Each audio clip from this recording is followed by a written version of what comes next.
Quando a gente vai conduzir um processo de apuração, é sempre importante lembrar, independente da situação que foi reportada e de quem fez a denúncia, que sempre existem dois sujeitos de direito, né? Então tem a pessoa que está acusando e tem a pessoa acusada. É muito importante a gente respeitar o processo de apuração inteiro, né?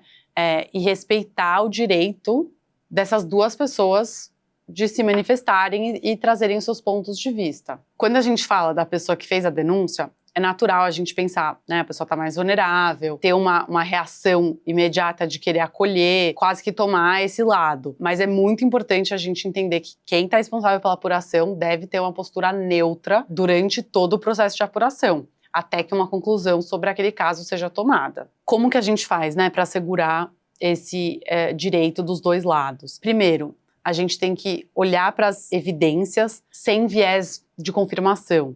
Então, não buscar só evidências que vão apoiar a nossa tese, né, ou a opinião que a gente formou. Então, a gente precisa buscar qualquer evidência que esteja relacionada ao caso. E aí a gente vai olhar de uma forma objetiva para aqueles materiais. O segundo ponto, né, que a gente já falou, é sobre o sigilo. Então, você não expor a pessoa que foi acusada até o final do processo de apuração é importante. Senão as pessoas vão começar a fazer os seus próprios julgamentos, ou enfim, a pessoa vai ser meio que julgada antes da hora, né? Isso não é justo.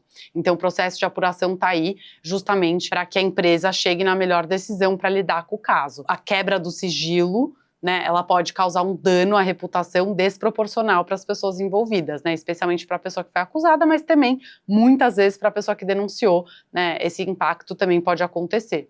E, por fim, sempre dá oportunidade de defesa. Então, é muito importante entrevistar a pessoa que foi acusada. Geralmente, essa pessoa deve ser entrevistada por último, né, mas ela deve, sim, ser entrevistada e você precisa ouvir as duas partes antes de chegar numa conclusão. Porque imagine só, um relato de assédio moral de uma liderança chega para o RH, né?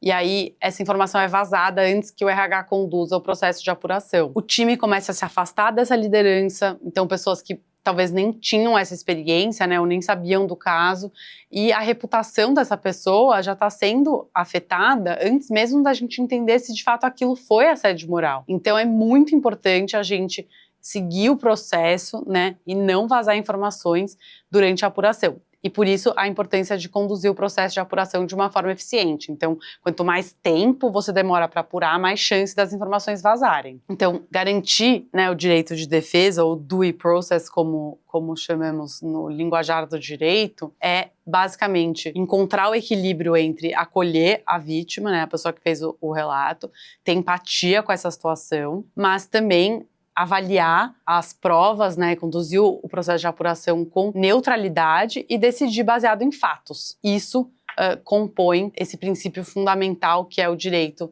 de defesa no processo de apuração.